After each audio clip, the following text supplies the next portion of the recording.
Hey guys, Corey here. Today we're going to be talking about the Axial SCX10 Dingo. This does come in a kit, you have to build it. The old one came as a ready to run, I guess. This is before I had an Axial, and it was the Honcho that came in a kit. Now they've switched it. The only difference that I know of is the wheelbase is a little bit shorter. The body, obviously. The kit does come with aluminum links and the plastic ones, so you get to pick. I don't know of anybody who would want to go with the plastic ones if they had the choice, but other than that, yeah, let's go ahead and take a look inside. Alright, so if you notice, not running a front window, I mount my camera in here. I just put them in these rubber bands here. Works out quite well. It's actually my phone and I'm using it to film, so I can't show you because I wouldn't be able to. Sits kind of like that. You can see the hood. Actually works really well. Sorry, my finger. If you take a look at my other videos, there's one in there where I run it through the snow and everything and chase my cat around. Actually works pretty good to mount the camera there. So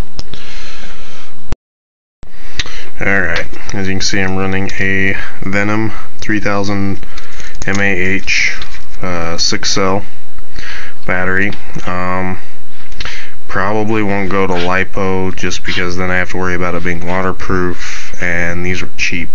Got this for about 20 bucks. And that was with shipping, so, and it lasts a good while. I'll probably get one or two more just to yeah. As you can see, if you look underneath here though, I have wheel weights. A lot of people put them in the tires. Unfortunately, these tires are glued. I can't really see it. There we go. But these tires are glued. Obviously, since it was the kit, I had to glue them myself. But I didn't want to stick these down because then that would be really permanent. And I wasn't sure I wanted these here, and I might still move them. When I do eventually go with beadlocks, I'll be putting the wheel weights inside. As you can see in the front here, running a Traxxas 2075 waterproof steering servo. Some of you guys are probably like, Traxxas sucks. I haven't had any problems with it actually, and it is waterproof. If you watch my other video, I do run it through some snow and it gets pretty covered, and I just let it melt. I didn't try and get rid of it at all. I just let it melt, so still works fine. RC 4-wheel drive, 35 turn motor. Been pretty happy with it. It was cheap. So pretty much I was on a kind of a budget, so cheap was what I went with.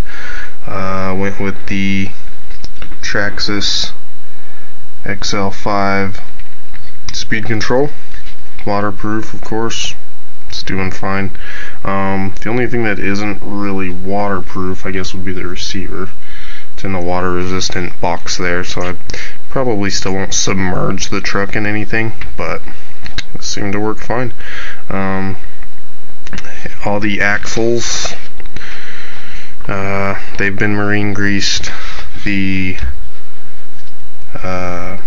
transmission has been marine greased. I got that from RC Sparks, DJ Medic 2008. He is awesome. I watch all of his videos and every single one of them. I haven't found one yet that was bad. With the aluminum links, I am running a what's it called? I'm not the 3-link suspension still. Not even sure I'll change that out from what I've seen. It's pretty flexible. My stepdad, who's actually got the Honcho ready to run kit, his came 4-link in the rear, and between the two trucks I haven't noticed anything different as far as wheeling wise, crawling wise, they both seem to do fairly well. Do notice this bumper, which I think looks cooler because I think it looks more scale. It does like to get hung up more.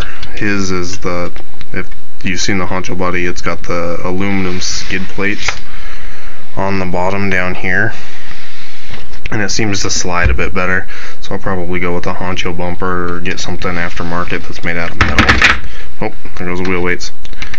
Other than that, they're pretty identical. Like I said, this has got a shorter wheelbase. If you hold them up next to each other, you can definitely tell. It's got the ripsaw tires on it, and according to Axial, the kit comes with stickier ripsaw R35 compound, soft compound tires. To me, they feel the same as far as touch, and like I said, they crawl pretty much identical to each other. So if you're looking at a kit versus ready to run because of that, you can't go wrong either way, and I plan on changing these out. The tires are awesome, I just don't want glued wheels.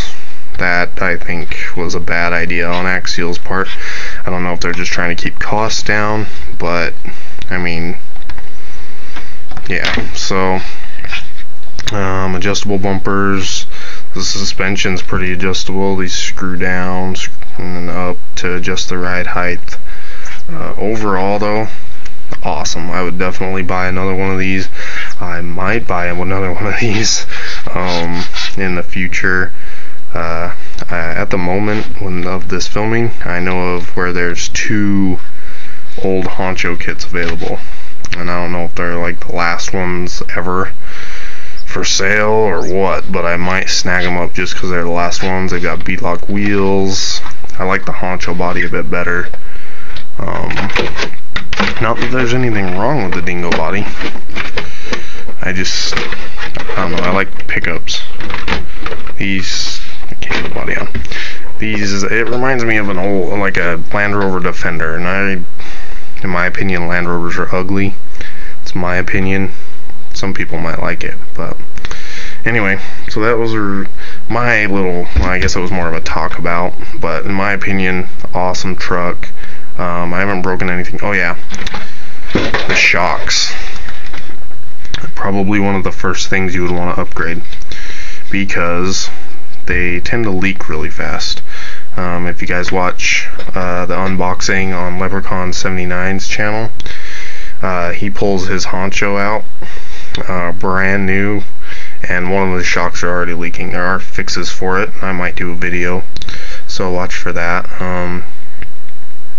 on how to do it, but I will be upgrading these. I'll still probably fix them, but I'll probably go with some Proline Power Strokes or something. Seems to be the standard.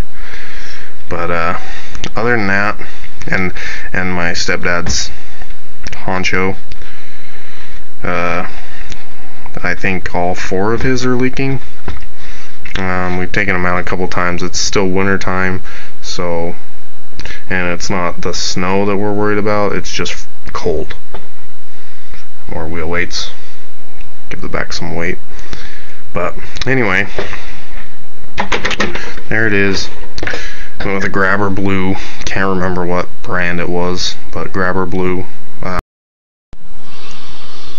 Well, one thing I really like about these Venom batteries is this. Now, it comes with a generic plug, Venom's own generic plug, and then they have these adapters, and it comes with 4 of them. It comes with the Dean's Traxxas, which is what's on here. Dean's Traxxas, Tamiya, one other one I've never heard of, I can't even remember what it's called, but it comes with all 4, so it doesn't matter if I burn up a speed control and I have to swap it. I don't have to cut any wires. I haven't any problems with this connection yet. Still waiting to see what happens there, if it goes to crap or not. Generally, stuff that is awesome like this tends to be cheap, and I don't know, If you guys think it's cheap, go ahead and let me know. But so far it's worked great. Running in the snow, haven't had any problems. Connection seems to be good, but I haven't tried any of the other connectors either. Just the Traxxas one, because that's what I'm running. It's the Traxxas XL5 speed control. So I did trim these wheel wells out and mount these fender flares higher, just to keep it out of the way of the tire. But other than that, awesome. I love this thing.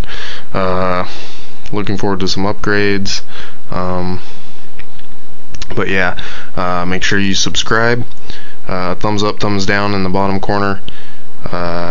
Comments if you want. Link to my blog, my Facebook, and my MSN. All be down in the description, so make sure you check that out. Yeah, so until the next video, see you guys later.